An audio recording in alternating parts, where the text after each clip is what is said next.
La masonería merece por justicia poder abrir sus grandes ventanales sin que se le siga criminalizando por lo que no es, por lo que el pasado acuñó de forma dictatorial.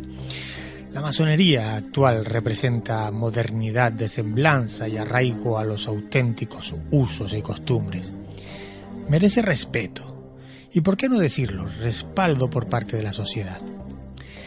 Si eres fiel oyente de este programa, de nuestro querido Ángulo 13, sabrás de mi interés por las diferentes vertientes informativas referidas a la masonería. Mi particular empeño está en poner luces y taquígrafos en todas aquellas cuestiones que se cuentan sobre estos hombres y mujeres de bien. Basta con entrar en internet para toparnos de frente con argumentos esquizoides y ciertamente bastardos que intentan desprestigiar a la institución, a una forma de entender la vida como la que representa la masonería.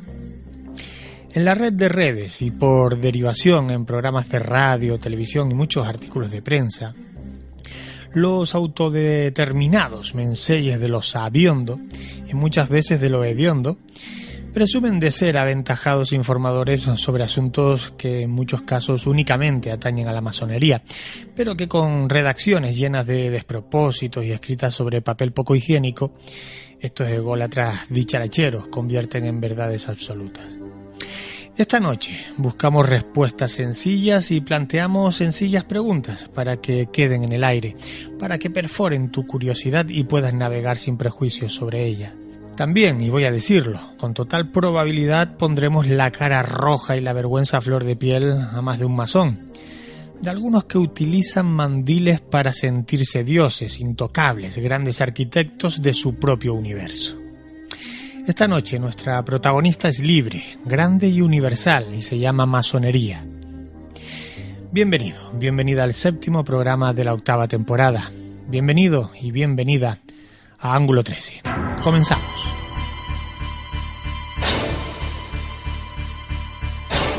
Ángulo 13. Dirige y presenta Juanca Romero.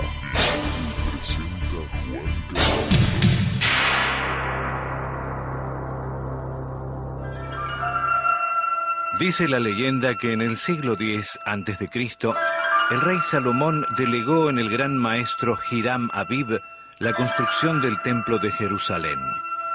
Era el mejor arquitecto de Tiro, experto en el arte de la fundición. Bajo su mando trabajaba una legión de albañiles, clasificados en 70.000 aprendices, 80.000 compañeros y 3.300 maestros. Cada grado mantenía sus conocimientos en secreto y se comunicaba por medio de palabras y gestos codificados que solo entendían sus iguales. Al terminar el templo, una obra maestra de la arquitectura, 3 compañeros llamados Abíbala, Fanor y Metusael decidieron hacerse admitir por la fuerza en los secretos de la maestría, presionando a Hiram para que se les revelara las palabras secretas. El maestro se negó, pues no los creía capacitados para adquirir ese saber, y los 3 discípulos lo golpearon hasta matarlo con sus instrumentos de trabajo, la escuadra, el compás y el martillo.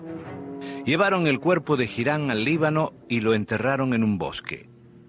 9 caballeros fueron enviados por Salomón tras las huellas del maestro. Al encontrar su tumba, plantaron sobre ella una planta de acacia y persiguieron a los asesinos hasta la costa de Jopa, donde estos se suicidaron.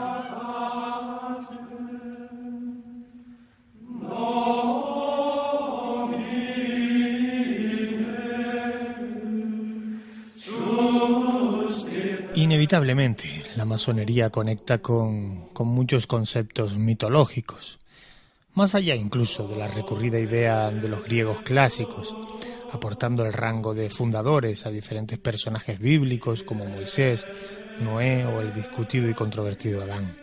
Si cogemos entre las manos el Antiguo y Nuevo Testamento, no será difícil reseñar los pasajes en los que el concepto arquitecto aparece quizás referido a personas relacionadas con este grupo iniciático. Sin duda alguna, todo lo referido a estos textos religiosos se devanea entre la fábula y la realidad, lo convierte la posibilidad de aseverar con pruebas cualquier aporte en una simple quimera. El origen histórico demostrado y más aceptado sitúa el origen de la masonería en el siglo XIII, procediendo de los gremios de constructores medievales de catedrales. Pero para cimentar de dónde viene la masonería y que podamos entenderla entre todos, debemos dividir su historia, vamos a decir que en 3 grandes periodos. Hablaríamos primeramente de la masonería operativa. Los ingleses llamaban freestone mason al albañil que se ocupaba de la piedra de adorno para diferenciarlo del raw mason que trabajaba la piedra bruta.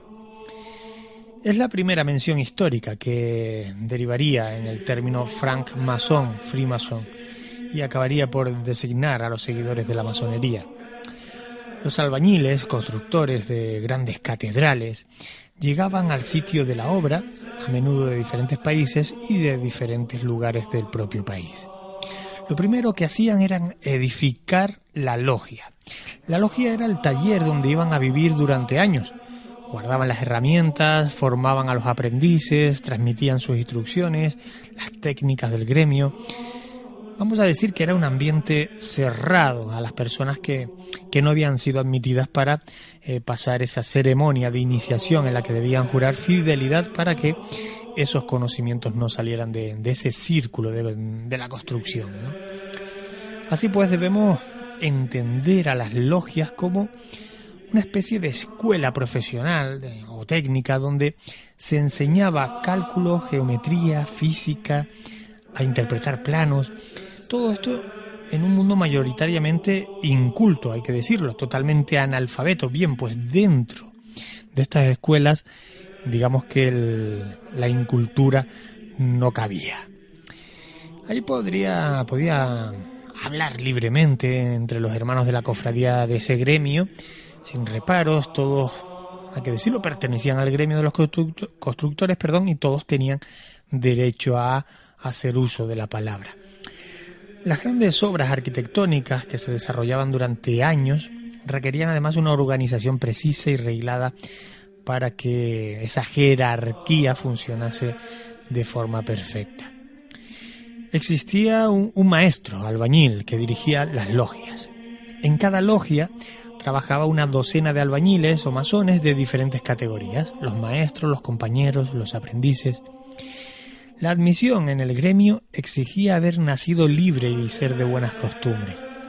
En su rito de iniciación, el aprendiz recibía un signo de honor con el que debía marcar todas sus obras, lo que llamaban los signos lapidarios. Esto duró hasta prácticamente el siglo XVI.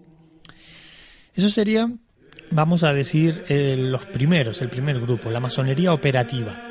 Aquellos que construían grandes edificaciones y principalmente, y por eso son más conocidos, las grandes catedrales. Luego hay un periodo de transición que nos lleva desde el siglo XVII hasta principios del siglo XVIII. Estamos hablando de un periodo de transición en el que las sociedades masónicas fueron admitiendo a miembros honoríficos.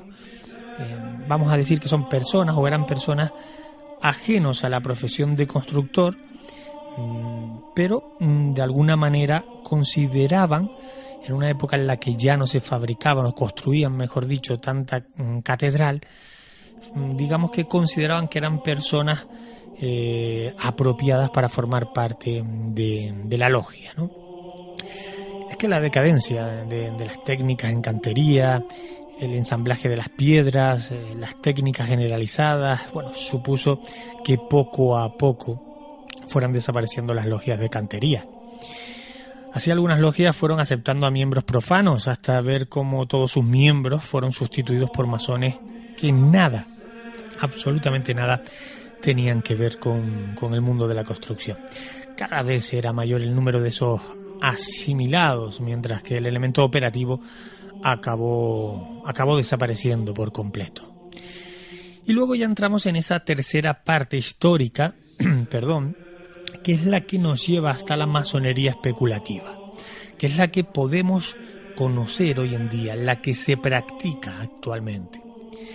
1717 es la fecha que debemos considerar como inicio de esa masonería especulativa, la que podemos conocer hoy en día, como te decía, ya que el 24 de junio es cuando en Londres se formó, mira, el día de San Juan, es cuando en Londres, se formó la Gran Logia de Inglaterra para compactar 4 logias de miembros exclusivamente profanos.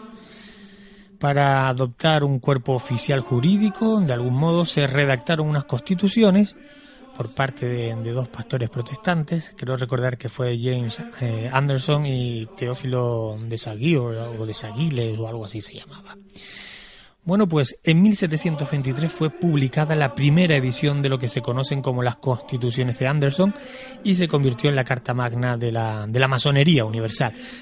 Hasta hoy en día, aunque haya masones que no cumplan con estos reglados, ¿no? Pero hasta hoy en día han llegado las Constituciones de Anderson. Es el documento más relevante de la masonería. Ordena, organiza, estructura y reglamenta todo lo que es la masonería. Estas Constituciones de Anderson vamos a poderlas clasificar en 4 partes. La historia de la masonería o el arte de construir, las obligaciones de un francmasón, los reglamentos generales y los 4 cantos masónicos con sus músicas incluidas. En fin, ya la masonería no tiene como finalidad construir templos de piedra, pero sí de edificar el templo interior, el de la fraternidad universal. Digamos que esa sería la misión actual de la masonería. Las determinaciones tomadas, además, hay que decirlo, y esto es importante, por los grandes orientes de Francia y Bélgica en 1854, suprimiendo el artículo que obligaba a creer en un gran arquitecto del universo, en un dios y en la inmortalidad del alma y admitir a mujeres, formaron un escándalo sin precedentes en Inglaterra y en Estados Unidos. ¿Qué ocurrió? Bueno, la Gran Logia Unida de Inglaterra rompió todos los lazos con estas obediencias. Y ahí surgen 2 corrientes masónicas, que también están actualmente. La anglosajona, la que podemos llamar como regular, la que solo admite a hombres, cree en Dios o en una deidad o en un poder superior, el Gadu, el gran arquitecto del universo, y además en la inmortalidad del alma. Y luego está la masonería, entre comillas, lo si quiere, latina, la masonería irregular o liberal, que interpreta libremente las Constituciones de Anderson, permite a la mujer, si eres ateo pues también tienes cabida en esa masonería. En fin, que esas son las 2 grandes corrientes que surgen a raíz de esa separación, de ese rompimiento en el año 1854 o a partir de ese momento. Escribe como con una piel muy blanquecina, incluso brillante, que parecía perdido, ha sido una edad de unos 7 u 8 años y que portaba un camioncito de... Escudriñando una serie de investigadores en esos códices, pues han encontrado que también había un retrato de él, pero de su época joven, y que coincide los rasgos fundamentales con el famoso boceto que conocemos todos, ¿no?, del Leonardo da Vinci viejo. Que ofrece pruebas, que ofrece fotografías, el negativo de la fotografía, que ofrece una historia que está muy bien estructurada. Ángulo 13. El tema de la masonería regular o irregular viene desde el punto de vista de que lo que prima para un masón, en caso nuestro que somos regulares, es la creencia en el gran arquitecto del universo.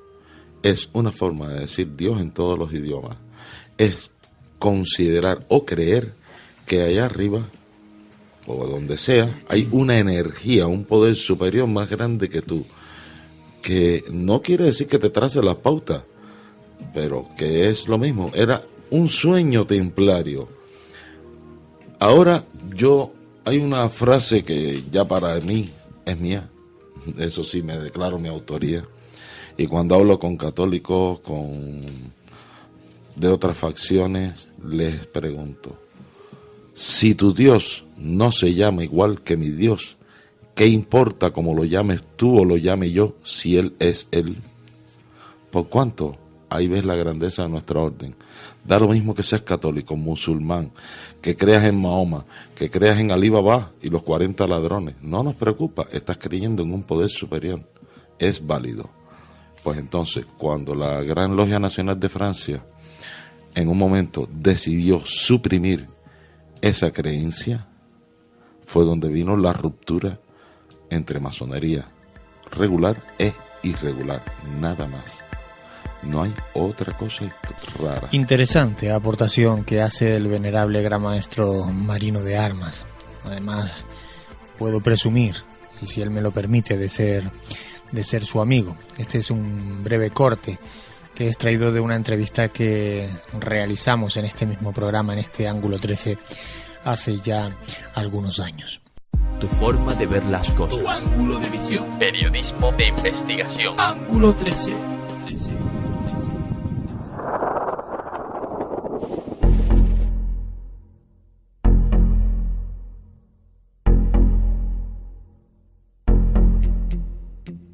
Lucía una mañana soleada del mes de enero del año 2016. Frente a las sabias puertas del gran templo nos dimos cita 7 personas.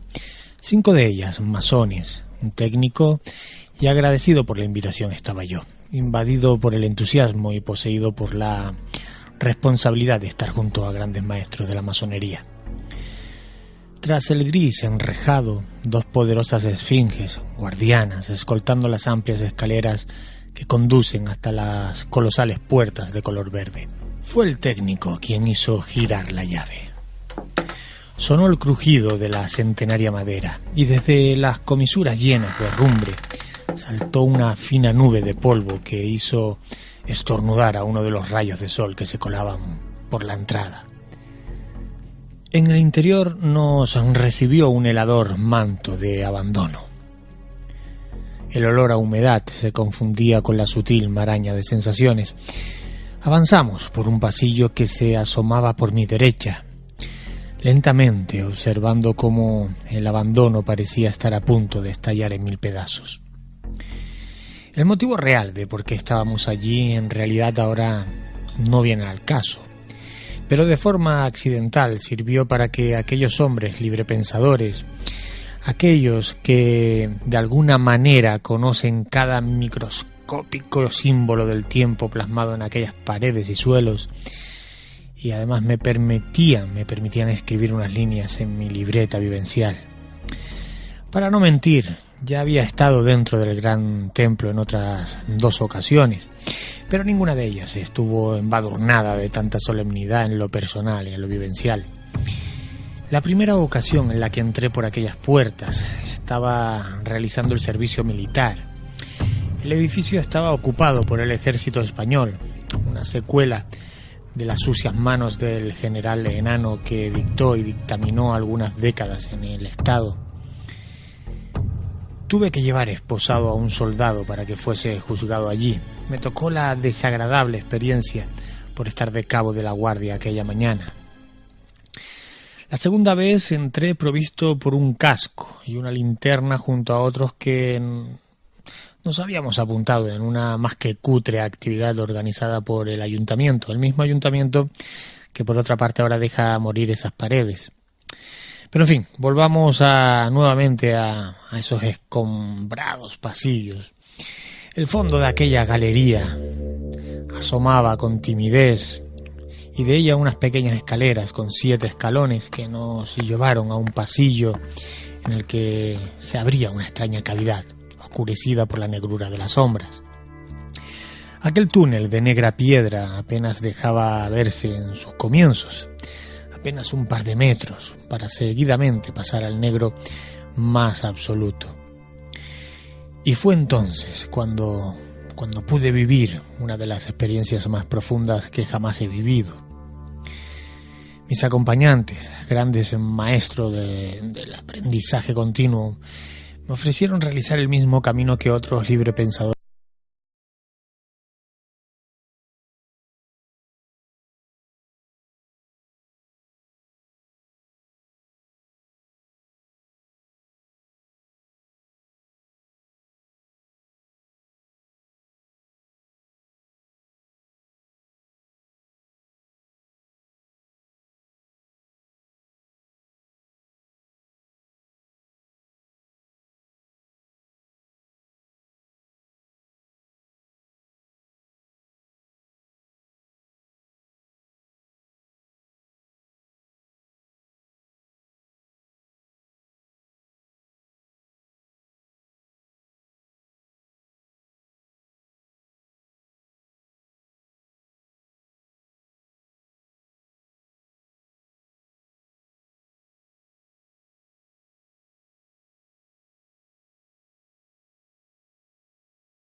toda esa emoción, con la emoción de estar allí, por haber tenido la oportunidad de realizar aquel viaje de corto recorrido físico, pero de infinita distancia emocional.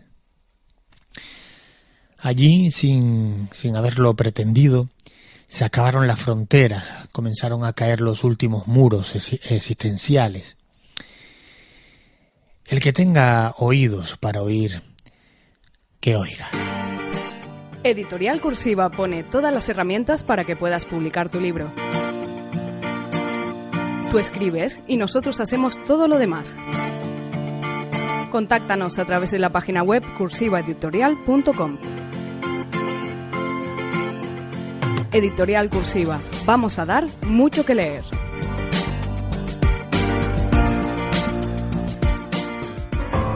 Lo que logramos ver concretamente fueron una serie de luces de carácter. El hombre ante lo desconocido pues siempre tiene un cierto temor. Yo soy una de esas personas para quienes todo lo relacionado con la muerte. Habíamos visto algunas luces de estas, como si se apagaron los faros, se apagó el motor y el casete dejó de funcionar. También los amigos de Ángulo 13, a partir de este momento ya pueden descargar el programa desde la página web. Ángulo 13.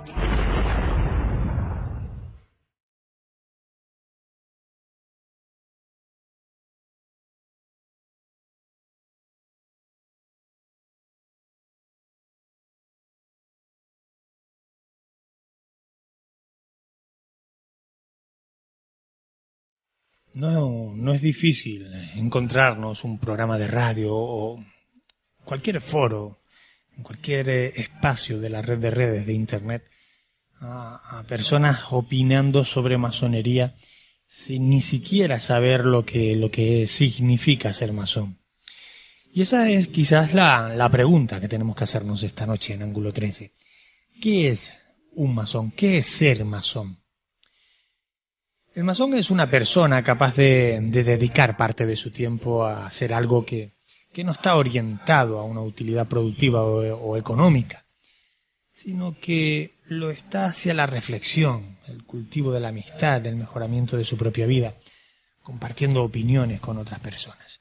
Ser masón, quizás esto haya que tenerlo en cuenta y presente siempre, ser masón implica buscar el crecimiento personal a través de la escucha activa, de la reflexión, del análisis. Ser masón no es una carrera académica, no es buscar una instrucción para adquirirla. Vamos a decir que ser masón es aprender a desarrollarse a sí mismo. Ser masón implica convivir en un ámbito de mayor sociabilidad y además permitiendo, entre otras cosas, la pervivencia de las tertulias como espacio donde uno puede contrastar las opiniones, escuchar la de los demás. En definitiva, ser masón es ser un libre pensador. Una persona capaz, autorizada por sí mismo para pensar libremente. Y además, yo añadiría, decir con libertad aquello que ha pensado y que piensa libremente. Eso es ser un masón. Claro que esto lo está contando alguien que no es masón. Yo no soy masón, o por lo menos no soy masón de mandil. No pertenezco a ninguna logia, no me autodenomino masón, pero sí me autodenomino libre pensador, y además desde hace muchos años, muchos más de los que yo recuerdo. Quizás ya era libre pensador cuando todavía no sabía que lo era, pero no soy masón. Bueno, dentro de la masonería, hay que decir, hay 3 niveles, 3 grados. En esto hay mucha confusión. Siempre se habla del grado 33, si está en el grado 20 y no sé cuántos, qué masón más importante el que está ahí. En fin, no es tan rimbombante, o no debe serlo, como podamos pensar. La masonería tiene 3 grados. El de aprendiz, el de compañero y el de maestro.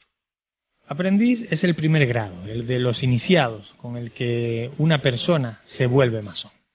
Es el grado en el que se enfrenta consigo mismo, en el que debe superarse, empezar a controlar sus pasiones, sus excesos, ¿no? Luego estaría el grado de compañero. Es un grado intermedio donde el masón se dedica a aprender, básicamente. En este grado el masón ve cómo el mundo exterior lo percibe y aprende a percibir el mundo exterior. No sé si me explico. Aprendizaje, al fin y al cabo. Y el tercero de los grados de la masonería sería el de maestro. Maestro masón. Es el tercero de ellos. Es cuando se requiere que el masón participe en la mayor parte de los aspectos ya, vamos a decir, más vinculados a la logia, a la propia masonería. En este grado el masón es enfrentado con la realidad de la muerte, se enfrenta con la inmortalidad del alma y de la vida eterna. En fin, es un grado más, vamos a decir, y que se entienda, sofisticado, pleno. Los 3 grados representan 3 etapas del desarrollo personal. Una estructura simbólica común y una serie de arquetipos universales que le van a servir a todos los masones para encontrar sus propias respuestas a las preguntas filosóficas de la vida. Golpea en la puerta, hay una persona que viene a buscarte y te pone en un cuartito pequeño con varios símbolos masónicos que nunca lo había visto antes. Y son varios símbolos como, por ejemplo, mercurio, azufre, sal, hay un pedazo de pan, hay una calavera, y hay un dibujo de un esqueleto y una frase que te dice que si tú eres demasiado curioso te puede ir, y si viene aquí para obtener fama y dinero te puedes ir también. Pero eso no impide que la masonería sea una red profesional y política. Luego vienen a buscarte, te piden de escribir tu testamento filosófico para decir lo que tú dejas de tu pensamiento, y te ponen una venda en los ojos, de modo que tú no ves nada de lo que pasa, y empiezan las pruebas iniciáticas. Son 3, pero hay muchas pruebas otras, pero hay 3 principales. Hay la purificación por el aire, la purificación por el agua y la purificación por el fuego. Y esas pruebas son, la llaman viajes.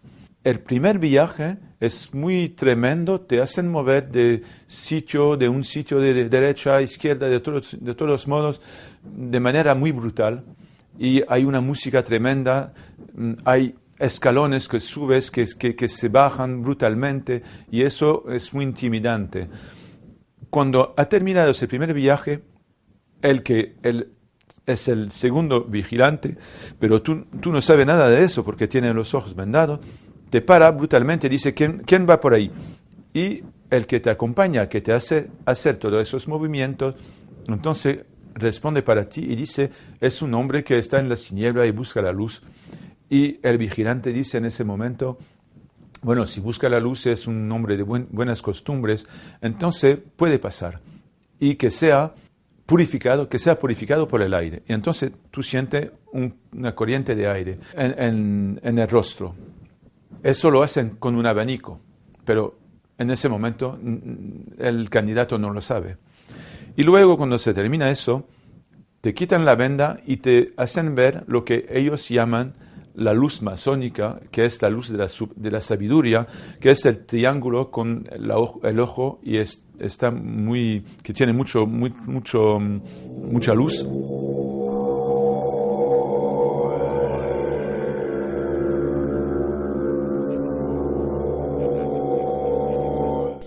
Hemos escuchado la voz de Sergio Abad Gallardo, que estuvo 24 años en la masonería y que ahora lo cuenta todo en algunos libros y conferencias. Añadiría que lo cuenta con cierto dolor, resquemor.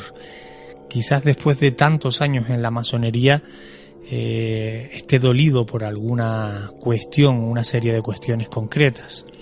Es llamativo cómo habla, cómo lapida o intenta lapidar a la masonería una persona que estuvo 24 años formando parte de ella y que no fue capaz de abandonarla si tan mala era, pues al primer año, al segundo, al 10º, no, bueno, 24 años después. En fin, esta es una entrevista, o este corte que acabamos de escuchar forma parte de una entrevista de Alex en Rosal, y la grabación y la edición de esa entrevista la hizo Sandra Osorio.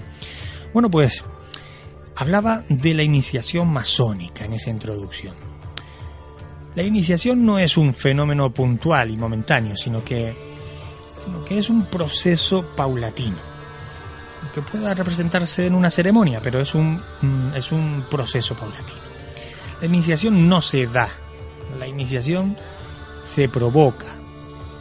La iniciación no es una experiencia sacramental o mágica, que muchas personas piensan que sí, que tiene algo de mágico. Es un proceso de aprendizaje psicológico, básicamente. La ceremonia que se conforma para iniciarte como masón es un auténtico viaje iniciático que implica a todos y a cada uno de los sentidos que tenemos, todas las emociones del neófito, del que se inicia. Es un recorrido que se realiza a través de diferentes preguntas, observaciones y pruebas graduales que se internan en el hecho de sentirse renacer en otro ámbito de la conciencia. Un objetivo que además pretende cualquier ceremonia iniciática, sea o no sea masónica. En realidad es eso lo que una ceremonia iniciática busca, ¿no? Pasar por ese ritual es participar de una especie de psicodrama perfectamente medido, estructurado. Bueno, el neófito, de esta manera, el que se inicia, puede visualizar lo fundamental del ser humano, la esencia del ser humano.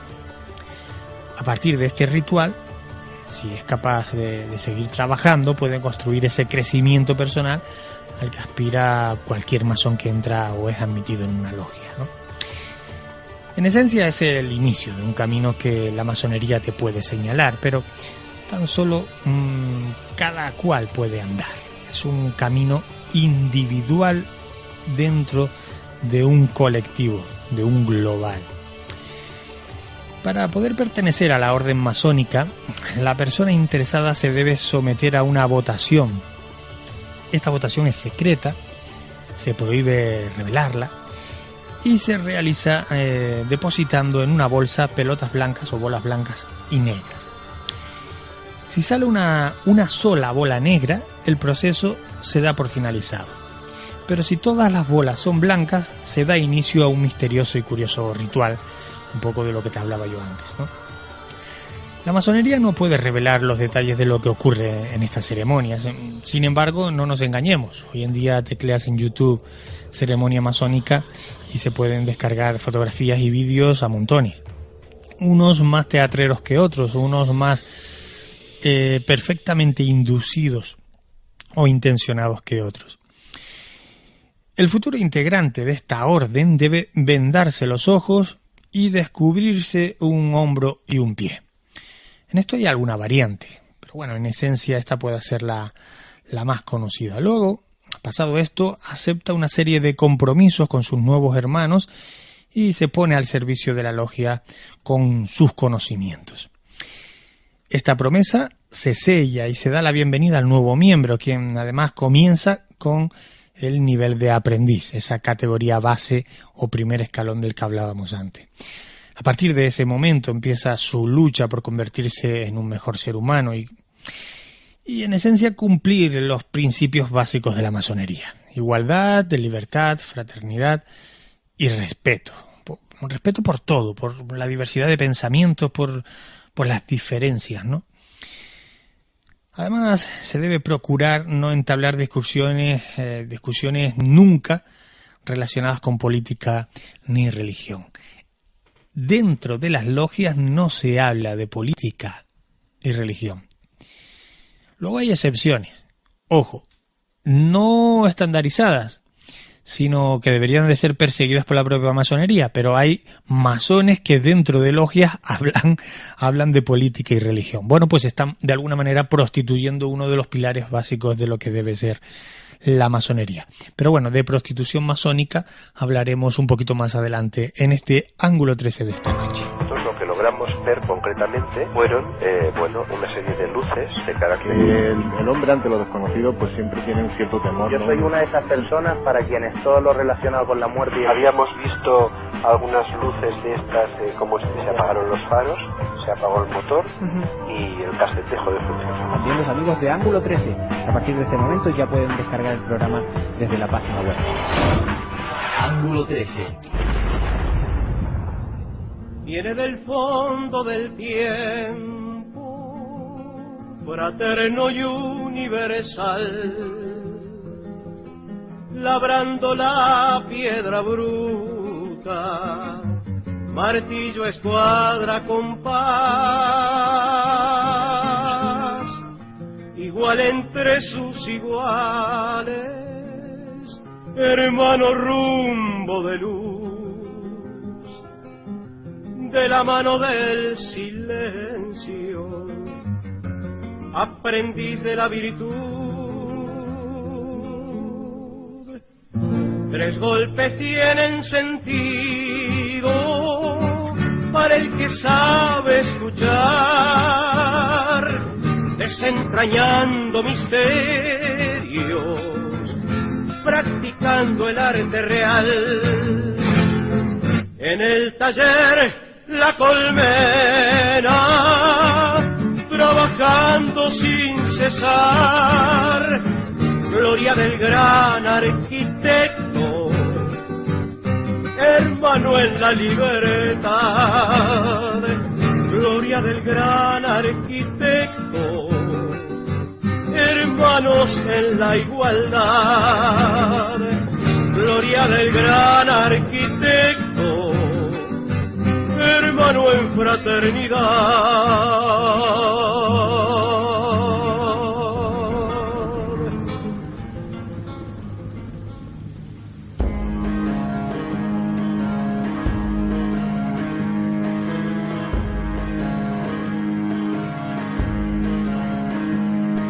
La palabra logia tiene un uso localizado y se designa a la asamblea de francmasones. Esto es lo que viene a decir el diccionario de la Real Academia Española de la Lengua. Llegó al español por vía del italiano loggia y tiene su equivalente en otros idiomas, claro, en francés loge, en portugués pues loja, en alemán Laube, en catalán Lotre, no sé si lo digo bien, bueno, en fin, que se parece en todos los idiomas, de alguna manera.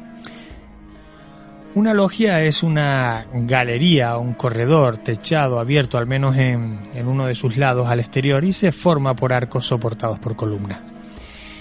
Se empleó su simbolismo para establecer que los masones son las columnas que soportan el techo y los arcos, que se debe vincular a su trabajo interior, el retejado, el tejado, el cubierto, la moralidad y las leyes de orden del gran arquitecto para extenderlo a toda la humanidad. Es una representación gráfica, es una representación arquitectónica. Además, no debemos olvidar y señalar que una logia era desde años atrás el edificio anexo, lo decíamos antes, en el que se construían las catedrales, donde el gremio se reunía, ¿no? Pero el asunto no se agota ahí. Es imprescindible asociar a la logia con la geometría sagrada y la proporción áurea. En efecto, la francmasonería rescata no solamente el término arquitectónico, sino la interpretación trascendental o filosófica del mismo, ¿no? De las logias poco se sabe. Sabemos que es el lugar donde se reúnen los masones. Sus reuniones se llaman tenidas. Y hay diferentes tipos de tenidas. Hay tenidas donde todos los hermanos de esa logia forman parte. Otras son tenidas exclusivamente para maestros y hermanos. Otras solo para maestros masones. En fin, lo que ocurre dentro es un secreto. Siempre se hace esa pregunta. Pues lo que ocurre dentro de una logia es tan secreto como lo que ocurre dentro de tu casa. Tú no eres un grupo secreto, tu familia no es una secta, que muchas veces se utiliza con facilidad ese término. Pero lo que ocurre dentro de tu casa tampoco trasciende fuera de tu casa. No vas pregonando por ahí lo que haces en tu casa, lo que haces en cada momento, qué decisiones tomas con tu familia, qué comiste, qué hablaste, por qué motivo discutiste. Pues igual ocurre en una logia. No trasciende, no por secreta, sino por discreta, porque lo que ocurre dentro de casa quizás no interese nada a nadie fuera de ella, ¿no? Hola, soy Paula de Orense. Me gustaría saber cuál es la logia más antigua de España, cuáles son las condiciones para entrar y si es más difícil para un hombre o para una mujer. Muchas gracias. Atendiendo a tu pregunta, Paula, aprovecho además para mandar un fuerte abrazo a todos los gallegos y las gallegas. Atendiendo a tu pregunta sobre la logia más antigua de España, debo indicarte, no sé si puede ser que me baile un año arriba abajo, pues indicarte que el 17 de abril de 1728, en la Gran Logia de Inglaterra, se recibe una carta que procedía de España. ¿Qué ponía esa carta? Bueno, pues en ella un grupo de ciudadanos británicos que vivían en la península, afincados, solicitan la constitución oficial de una logia en Madrid. Entre los firmantes de aquella carta destacaban algunos especialmente, sobre todo dos. El nombre de Charles Lavelle, que fue el principal fundador y primer gran maestre de la logia, y el del duque de Wharton, un polémico personaje que había sido gran maestre de la Gran Logia de Inglaterra por muy poco tiempo. La logia madrileña, cuyos miembros se reunían en un hotel francés de la calle San Bernardo, recibió la legitimidad para funcionar un año más tarde, concretamente en el año 1729. Se registró con el número 50 y adoptó el nombre de Las Tres Flores de Lis. Bueno, ese nombre lo adoptaron porque así se llamaba el establecimiento en el que se reunían sus miembros, en ese hotel, ¿no? Aunque también se le conocía con otros nombres como French Arm, o en algunas ocasiones podemos encontrarla pues citada como la Matritense. Aquella primera logia masónica creada en suelo español tuvo el honor de ser también la primera del continente, reconocida por la Gran Logia de Inglaterra. Un año más tarde, en ese año en el que ya se le da luz verde a esta logia, 1729, otra logia, la de Saint John de Jerusalén, solicita el permiso para constituirse en Gibraltar. Pero esa es otra historia. Y tú, amiga Paula, me preguntas por la primera. Bueno, pues la primera es esa logia de Madrid, la logia de las Tres Flores de Lis.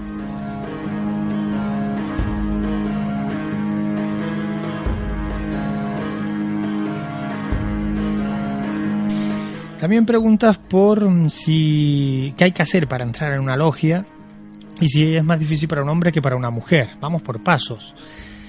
Hasta donde puedo decirte y hasta donde yo sé y hasta donde puedo contarte.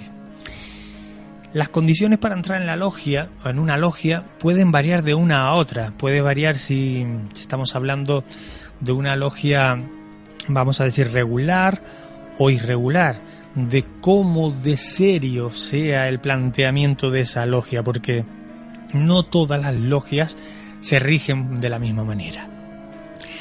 Lo más extendido, lo normal, es que ocurra lo siguiente: jamás será la logia la que vaya a buscarte. Es decir, la masonería no practica la captación. La masonería no funciona como muchas veces se dice, como una secta que te capta, ¿no? La masonería no va a buscarte. Eres tú quien vas a buscar a la masonería. Esa llamada interior que te dice que quieres ser masón o masona es la que te lleva a tocar en la puerta de una logia. Hoy en día es más fácil. Entramos en el registro de asociaciones en el Ministerio de España, ahí las puedes localizar, o directamente buscas logias en España, en internet, y encontramos la dirección de un montón de ellas, de muchas logias. Lo lógico es buscar una logia que está cerca de tu localidad, tu propia localidad, ¿no? Es tocar esa puerta o mandar ese correo electrónico o hacer esa llamada de teléfono y comentar que tienes la intención, que tienes la llamada, que tienes un sentimiento que te lleva a querer ser masón, o por lo menos tienes la curiosidad para hacerlo. A partir de ese momento es cuando se activa, digamos, ese protocolo entrecomillado de contacto con la masonería. La logia, si lo estima adecuado, si lo estima oportuno, designa a 1 o a 2 personas que van a entrevistarse con la persona que desea ser masona. Y estas entrevistas no son inmediatas, pueden ser a la semana siguiente, como pueden producirse a los 4 meses o pasado 1 año o 2, cuando consideren que es el momento adecuado para establecer esas reuniones. Insisto, con algunos 1, 2 o 3 personas masones de esa logia. 1 o 2 personas es lo habitual. ¿Y qué ocurre en esas entrevistas? Pues que analizan de alguna manera, escuchan los intereses, las inquietudes, los porqués y para qué de la persona que quiere formar parte de la logia. Y son estos hermanos los que valoran, evalúan esas intenciones, esos deseos, esas inquietudes. Y las trasladan al conjunto de esa logia que, llegado el momento, si se produce, que no siempre se produce, llegado el momento haya una votación para admitirlo o no admitir a ese miembro en la logia. En esencia, en resumen, de una forma genérica es lo que ocurre cuando quieres entrar en una logia. Lo preguntabas, Paula, y además me preguntabas si es más difícil para un hombre entrar a una mujer, entrar en una logia que para un hombre. Bueno, actualmente no es así. Hay logias exclusivamente de mujeres. Y es igual de difícil para una mujer entrar en una logia exclusivamente de hombres como para un hombre entrar en una logia exclusivamente de mujeres. E igual de difícil cuando los que quieren entrar lo quieren hacer en una logia mixta, que también las hay, donde hay hombres y mujeres. La dificultad ya no la marca la sexualidad, el sexo de la persona que quiere entrar en una logia, sino acertar, encontrar la logia adecuada para aquello que tú buscas en la masonería, para ese significado y significancia que tú le das a la masonería. ¿Dificultad más para uno que para otros? No, simplemente hay que tener orientación para hacerlo. En España, te voy a poner un ejemplo. En España, desde 1767 existían unas logias que se llamaban logias de adopción y eran supervisadas por masones, específicamente los masones de la logia Las Tres Flores de Lis. Fue la primera logia de española. Si te pones a ahondar un poquitito más, vas a ver que los movimientos de la igualdad de la mujer, todos surgen sobre el 1848, algo por ahí. Y recibieron el apoyo. Uno de los que promulgó mucho ese tema fue un masón belga, que si te digo el nombre, te caes de para atrás, llamado Carlos Marx. Vaya, conocido. Pues creo que sí. Sí. Y no esa faceta. No. Causalmente, entre las logias de adopción del Grande Oriente Español antiguo, yo te puedo decir que existía una que se llamaba Las Hijas de la Regeneración en Cádiz, Las Hijas de los Pobres en Madrid y Las Hijas de la Unión de Madrid. Todo esto era bajo el auspicio del Grande Oriente Español. Y eso está controlado en el anuario de 1894 a 1895 del Grande Oriente.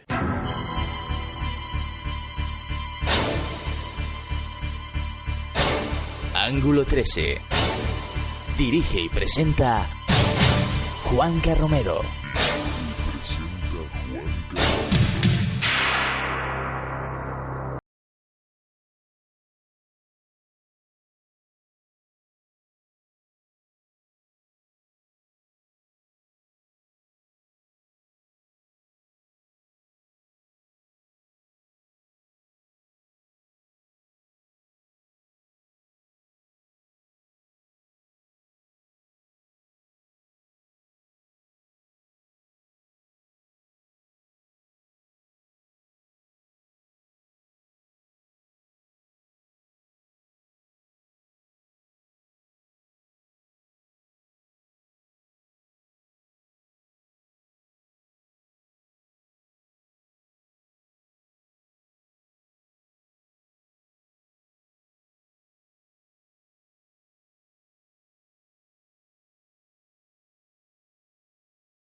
dentro de la simbología propia de la masonería porque aparece en el interior de un triángulo.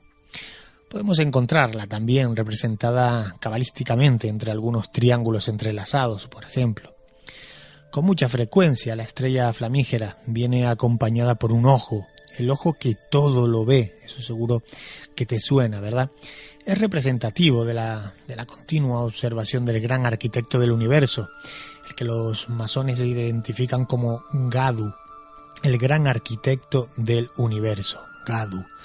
Modo que los masones tienen para referirse, bueno, pues en definitiva a Dios, a esa deidad, en cualquiera de sus manifestaciones o forma de entenderlo, pero al fin y al cabo hablamos de un Dios.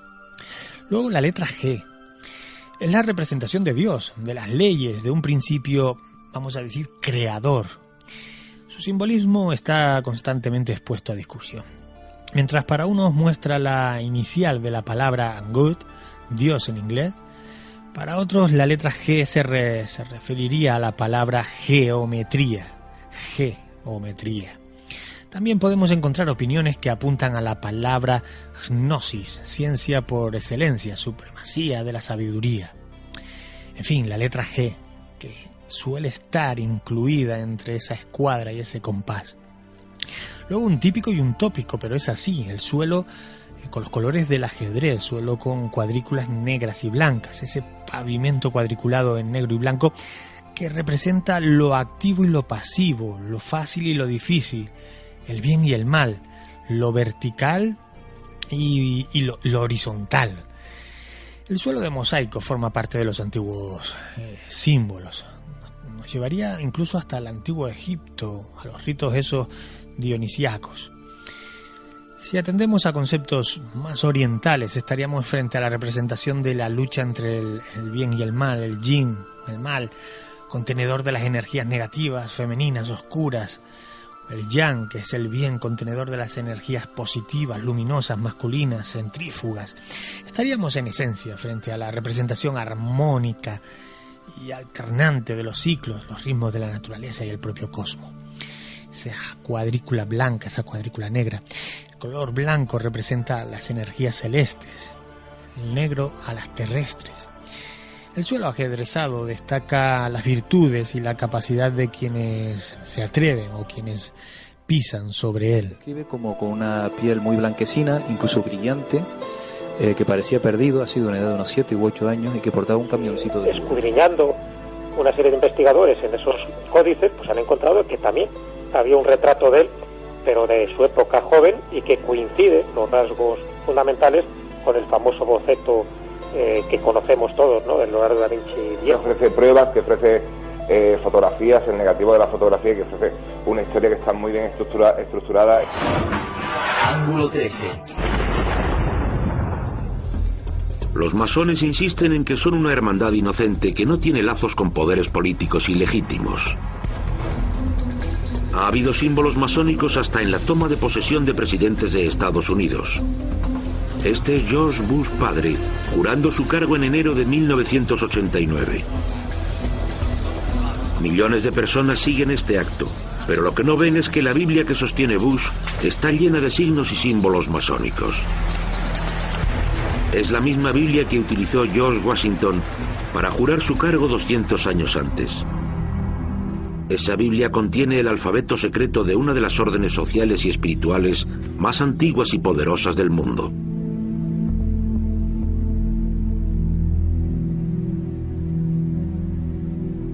Una orden cuya lista de miembros ricos y poderosos ha contado con Franklin Roosevelt, Sir Winston Churchill y el rey de Inglaterra Eduardo VIII.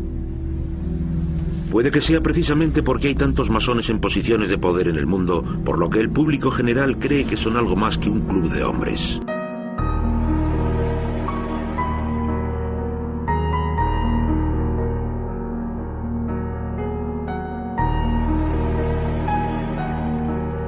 Las sociedades secretas siempre han causado bastante revuelo y admiración a lo largo de los siglos. Y siempre salen de... no sé por qué, en realidad. Bueno, sí, hay una parte que tiene una conexión con la realidad, pero por lo general quienes son neófitos, profanos en este tipo de temáticas, relacionan a los masones y a los Illuminatis. Y esa es la pregunta. ¿Los masones y los Illuminatis son lo mismo? Pues no, ya adelanto que no. La orden de los Illuminatis o Iluminados de Baviera nació el 1 de mayo del año 1776 en Baviera. Según las teorías y nociones que se tienen sobre el inicio de la misma, fue creada con la intención de derrocar a los gobiernos y reinos del mundo. Eso sí, además de acabar con la religión que era la gran lacra social.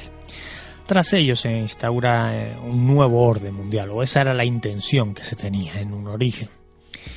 Se sabe de primer orden que en el año 1782 intentaron controlar a los masones porque eran una fuerza muy potente a nivel mundial. Desde su fundación hasta ese año, diversos Illuminatis fueron introduciéndose poco a poco en las diferentes logias, ganando adeptos dentro de estas logias, de estas organizaciones, para pasar a controlar parte de estas y de alguna forma asegurarse que se harían con el control absoluto, ¿no? En ese año se celebró un congreso internacional de las logias, donde los Illuminatis ofrecieron la oportunidad de fusionarse. Al final la Gran Logia y las demás se negaron a ello. Bueno, gran parte de los integrantes de esas logias masónicas estaban en los gobiernos que ellos pretendían derrocar, con lo cual aquello no tendría mucho futuro. Pero hay que resaltarlo y recalcarlo. Los masones y los Illuminatis no son lo mismo. No son lo mismo porque la masonería busca el crecimiento intelectual dentro del grupo, sin necesidad de nada más. Sin embargo, los Illuminatis buscan, eso sí, según algunas teorías, acabar con el régimen establecido para imponer ese nuevo sistema a nivel internacional o mundial, ese nuevo orden mundial. No existiría la propiedad privada, entre otros elementos. En fin, son totalmente diferentes. Nada tiene que ver, salvo esa conexión de la que he hablado, conexión histórica, nada tiene que ver los masones con los Illuminatis. Tu forma de ver las cosas. Tu ángulo de visión. Periodismo de investigación. Ángulo 13.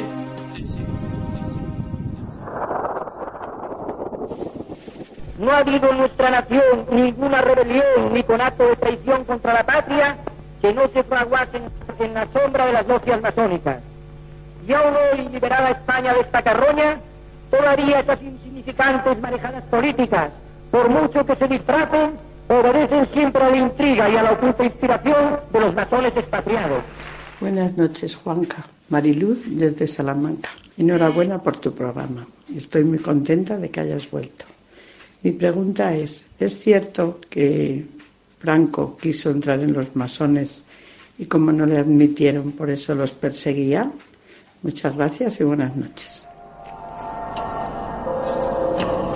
El odio que Franco sentía por la masonería era tan obsesivo que llegó incluso a construir su propia logia masónica como recuerdo permanente de aquel particular descenso al infierno.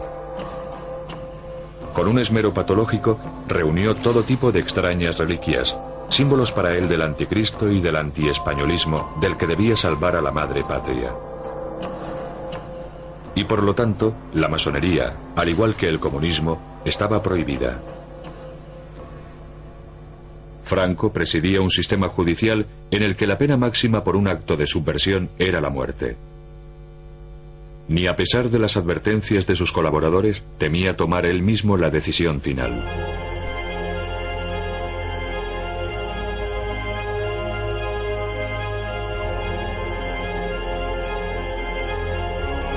Tenía que salir la pregunta y Mariluz desde Salamanca la ha formulado.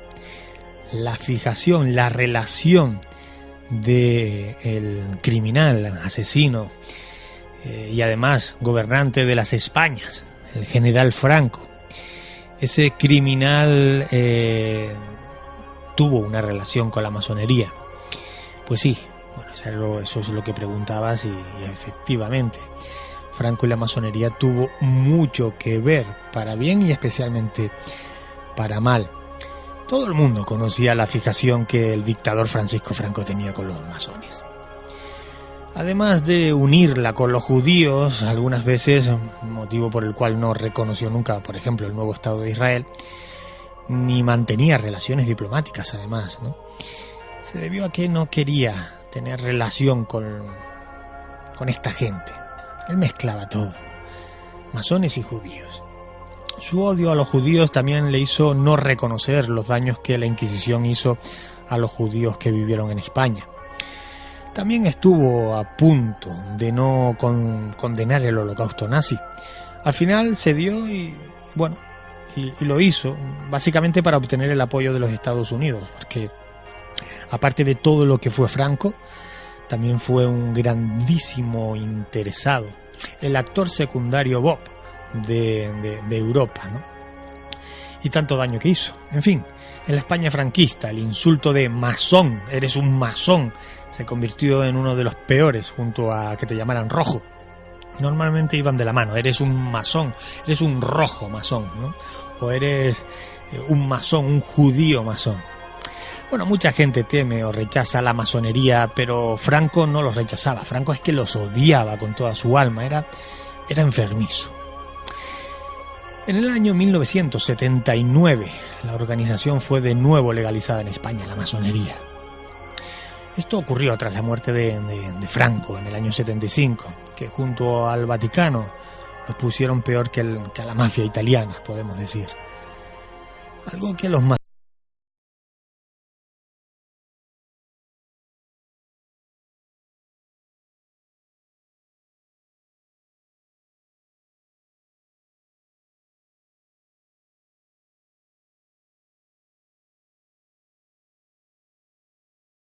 odiaba a su padre Nicolás y a su hermano también, llamado Ramón.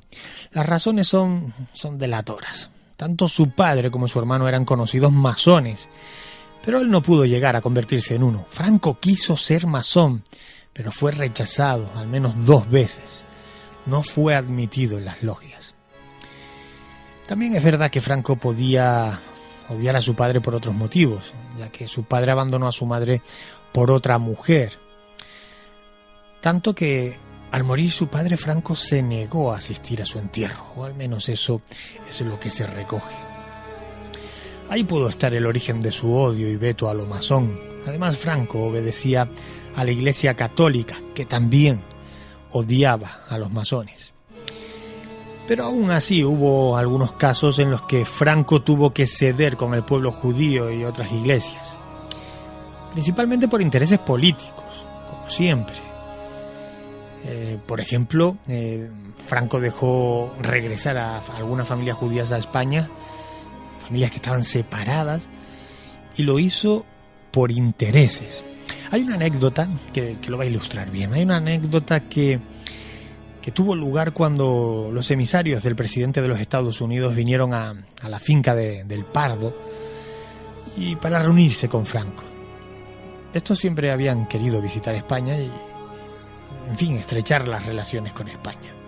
Bueno, pues estos emisarios se encontraban visitando la finca del dictador en un momento en el que Franco les empezó a hablar de la reserva espiritual de Occidente, hablaba de exterminar a la masonería. Eso eran los paliques que se traía este hombre bajito tirando a reducido. Bueno, entonces uno de estos emisarios norteamericanos con los que estaba conversando en aquel momento le dijo: mire, señor, el presidente Eisenhower es un protestante declarado. Yo soy masón y mi compañero aquí presente es judío. Los 3 estaríamos en prisión si viviéramos en España, según usted. Claro, Franco se quedó a cuadros, se quedó helado. Necesitaba a los americanos como aliados y al final, como es normal, pues reculó y tuvo que hacer algunos pactos para mejorar esas relaciones. Es decir, era un vendido de sus propias ideas. Ideas que llevó a la tumba a mucha gente. Me gustaría recalcarlo.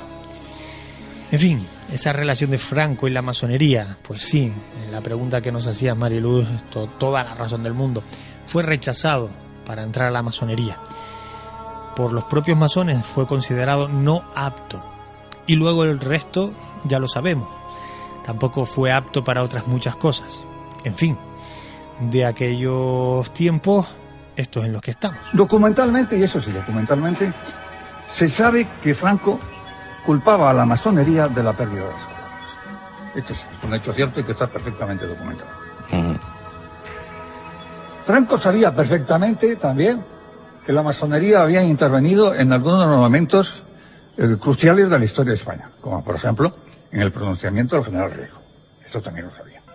Es por tanto ilógico pensar que quisiera pertenecer a una orden que él no tenía la menor duda de que había motivado la caída de nuestro imperio. Porque de Franco podrán formularse juicios adversos, algunos verdaderamente graves y perfectamente justificados. Pero lo que nadie objetivamente puede negarle es su sentido patriótico. Son dos cosas distintas.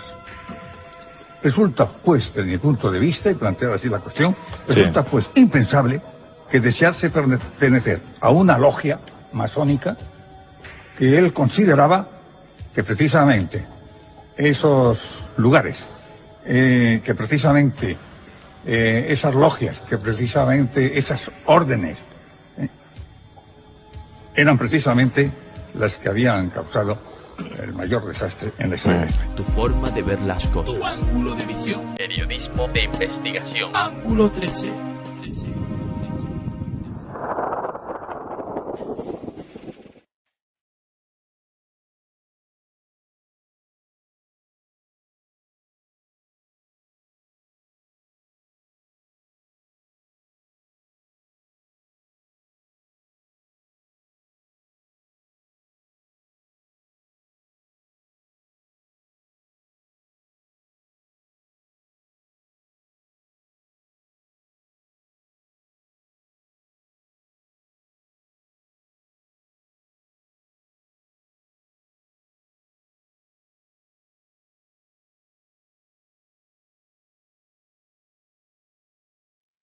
Continuamos en este tiempo de radio, Ángulo 13. Continuamos desgranando la noche.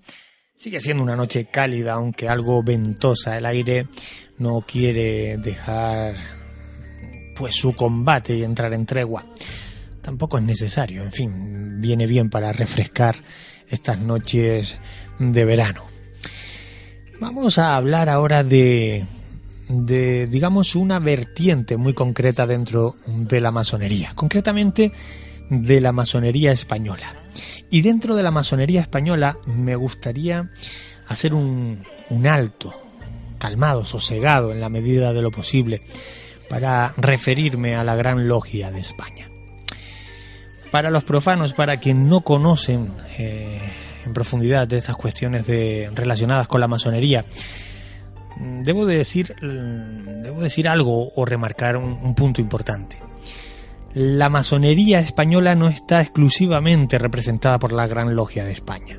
Dicho de otro modo, en España hay muchos masones que no están ni se sienten representados por la Gran Logia de España. Lo digo porque muchas veces cuando escuchamos a algunos de sus representantes o voces autorizadas, se refieren a la masonería española como si fuera exclusiva de la Gran Logia de España. Y es verdad que la Gran Logia de España recoge a un número importante de masones, pero no a su totalidad. Por lo tanto, generalizar, acaparar de esa manera, yo creo que no es lo oportuno, menos viniendo de un colectivo que se autodeclara libre pensador, ¿no? Bueno, pueden pensar lo que les dé la gana, pueden pensar que están solos en el mundo si quieren, pero no es así.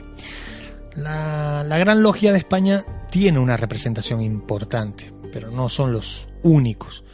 No tienen el contenedor exclusivo de la masonería en el Estado español.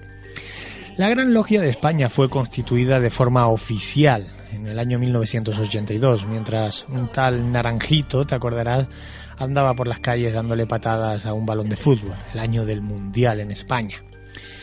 Aquellos eran años convulsos en los que la masonería todavía supuraba falsas etiquetas heredadas de la época franquista.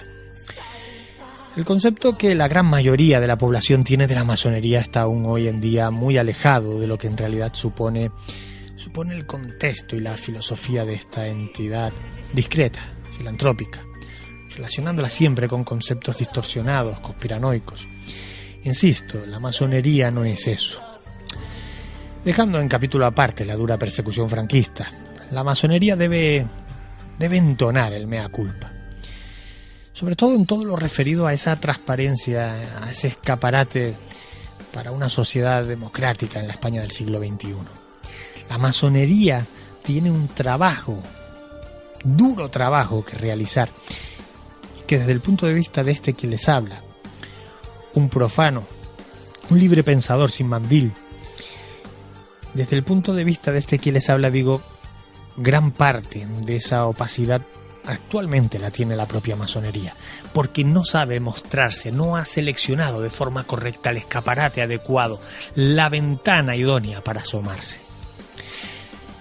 Es la propia masonería la que ha presumido durante muchos años de hermetismo, ha sabido diferenciar quizás entre discreción y transparencia social.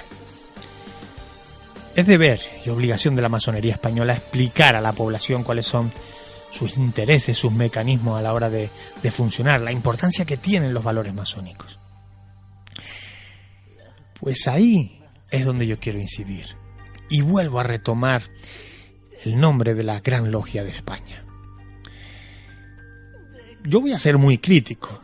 Bueno, quien conoce mis andanzas, mi andadura, mi trayectoria y mi trazabilidad, saben que si tengo que contar algo lo cuento, apelando en esta ocasión de una forma además mayúscula a mi, vamos a decir, libertad para pensar y por tanto opinar.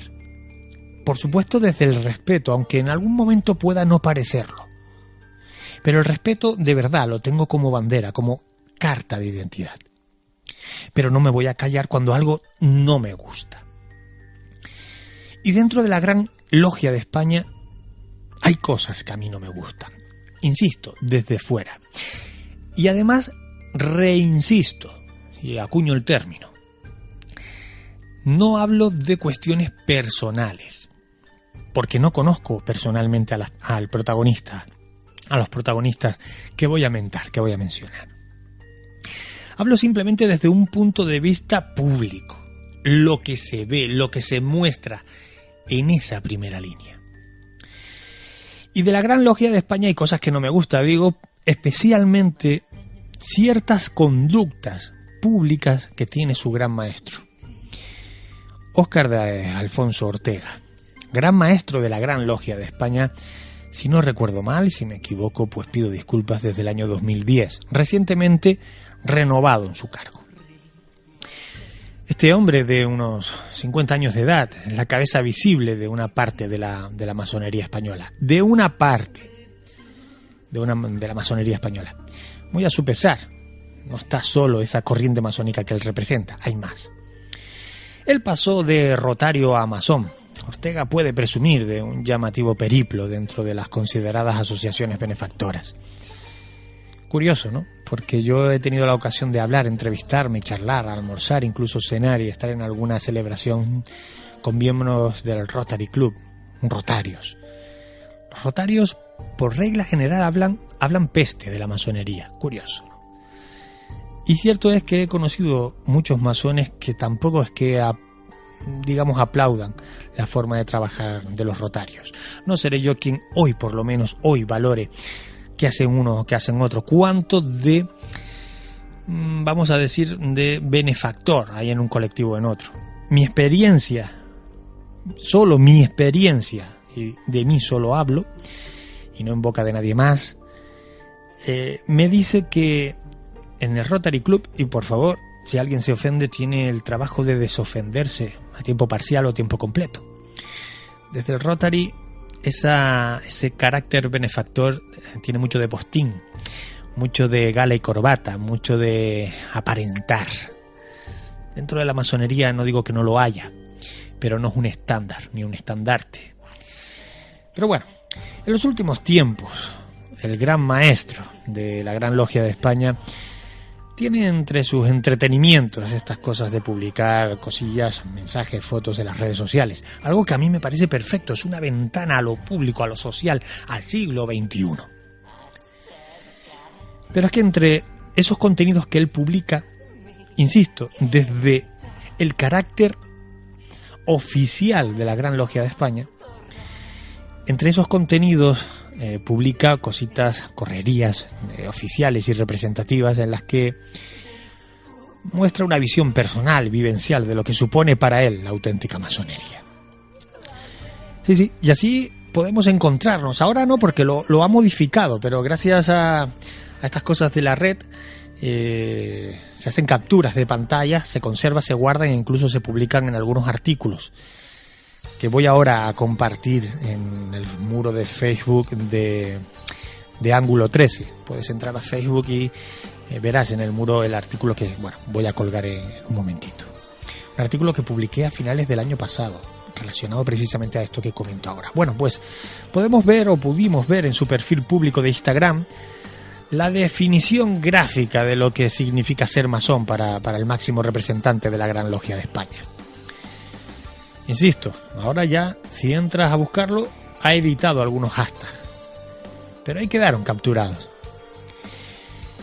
Sin lugar a dudas, el último viaje del maestro a tierras brasileñas para atender cuestiones de representación fue un viaje intenso. Vamos a ver, por definición un buen masón debe ser un hombre discreto. Lo voy a repetir otra vez, con sílabas, discreto. Y debe huir de cualquier tipo de apología a la ostentación, al despilfarro. Y eso es lo primero que no muestra el gran maestro de la Gran Logia de España, por lo menos en este tipo de hashtags, en este tipo de publicaciones. Un buen masón debe recordar siempre cuáles son los valores por los que se rige la auténtica masonería. Y lo voy a decir, que a buen seguro están alejados de las imágenes y hashtags que publicó este hombre y que de vez en cuando se le cuelan, ¿verdad? Se le cuelan. Entre los hashtags, para que no sepa lo que es un hashtag, es cuadradillo, almohadilla y una palabra.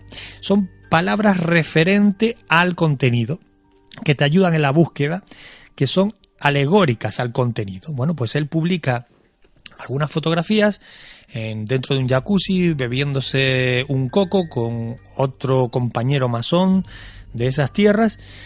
Vamos, dándose la vida padre con total libertad. Eso no es criticable, o sí, porque, insisto, el máximo representante de la Gran Logia de España, como masón que es, debe quizás mostrar otra cara. Pero bueno, entre esos hashtags, entre esas palabras clave, pone sexo, escribe abuelo pedófilo a mi lado, hashtag cocos, porque se está poniendo los cocos aquí donde tenemos las tetitas, y otro hashtag llamativo que dice chupar.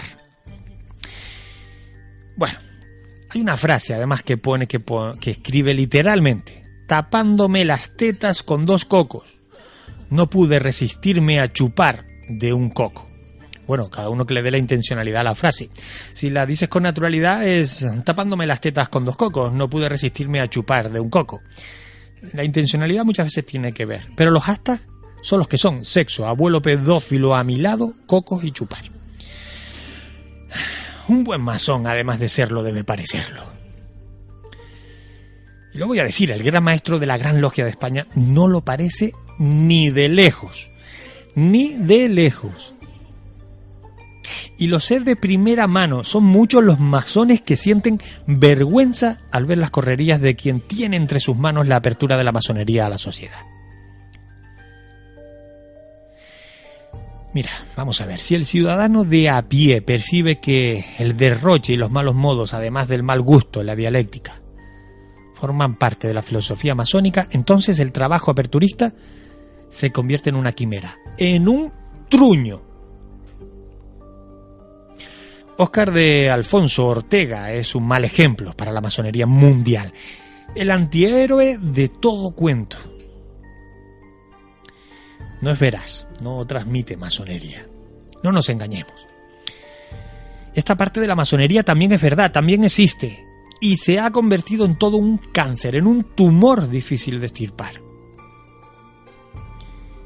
Es antimasónico este tipo de actitudes. Un gran maestro no puede permitirse según qué tipo de licencias. Ni en su actividad representativa, ni en lo personal. Ni en lo personal. Que en el caso de los masones no hay líneas que diferencien, porque hay que decirlo, un masón lo es las 24 horas del día, toda su vida. El señor Óscar de Alfonso Ortega debería ser irradiado por sus hermanos de logia. Lo digo así, irradiado, expulsado. Pero no, se le premia renovándolo. Esta es la democracia, amigo. De eso yo no me hago cargo. Yo no me hago cargo y él no es merecedor del cargo que ocupa. Tampoco de llevar un mandil. El mismo mandil que llevan los masones de bien, los que respetan y sienten su propia sangre, su propio día a día, su propio orgullo de ser libre pensador. Como mínimo debería pedir disculpas a la sociedad y no andar escondiendo hasta. Y poner, aunque haya sido renovado recientemente, poner su cargo a disposición de la masonería. De esa masonería que no está pervertida por las malas prácticas. Sería interesante, sería interesante, llegados a este punto, conocer los costes de representación del Gran Maestro de la Logia de España. Se trata de una asociación inscrita en el Registro Oficial de Asociaciones de España. Imagino que podrá mostrar transparentemente las cuentas de la misma.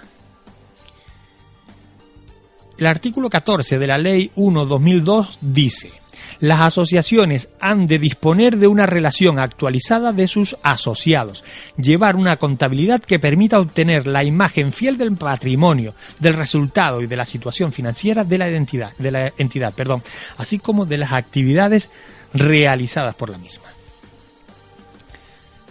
Resulta cuando menos llamativo que en España el salario mínimo a fecha de julio del año pasado sea de 825 euros al mes.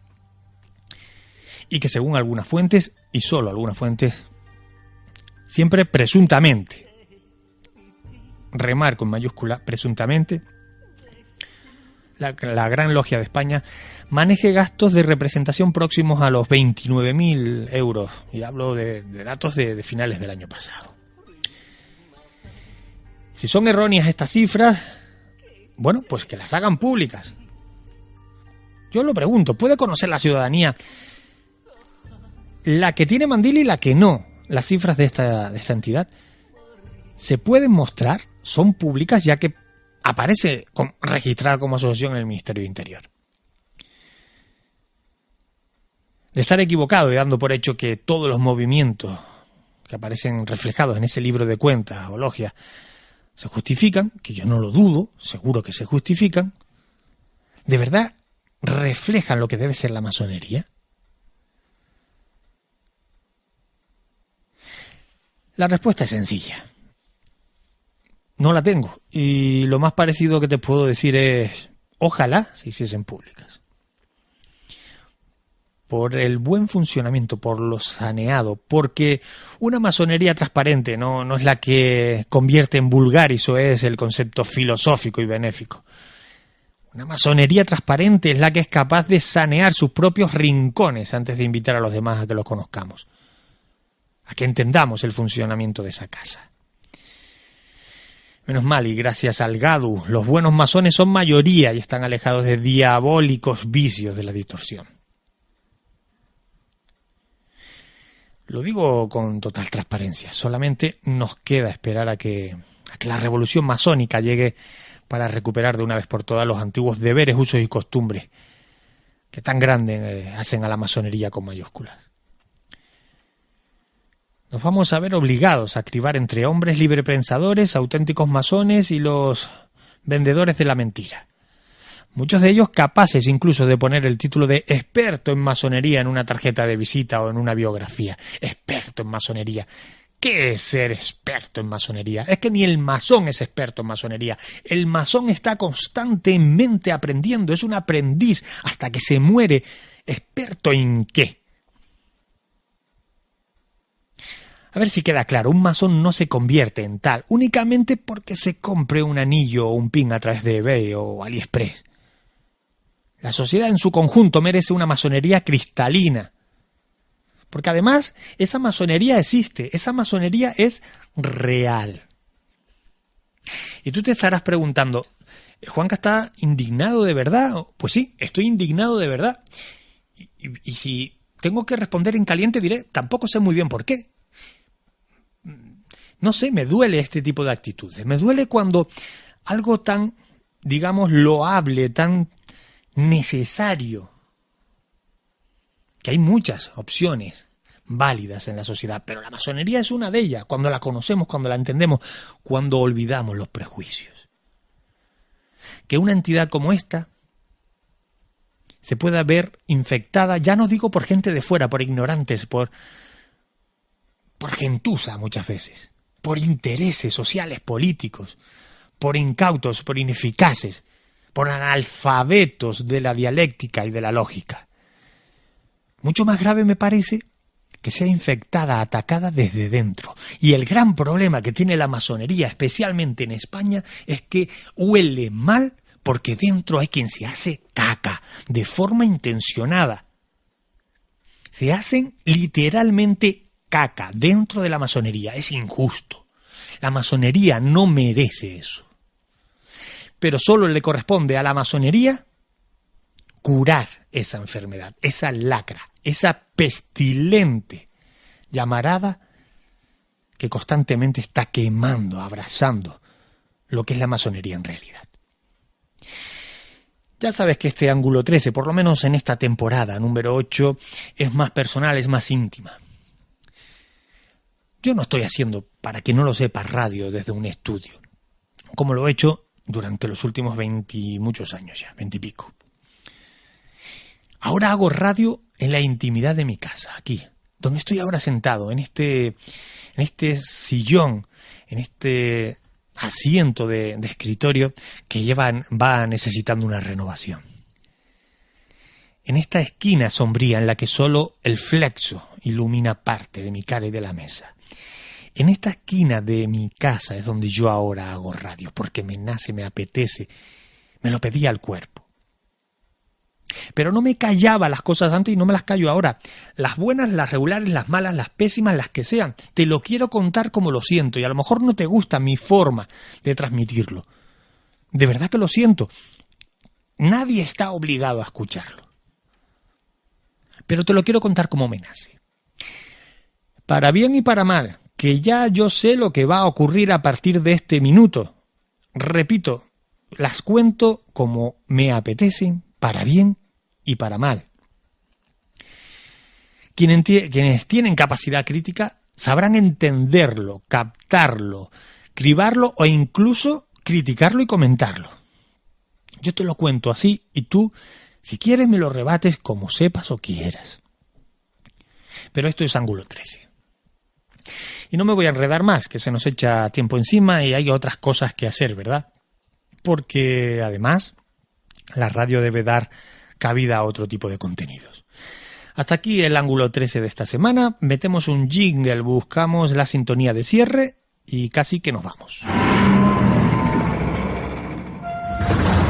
Ángulo 13.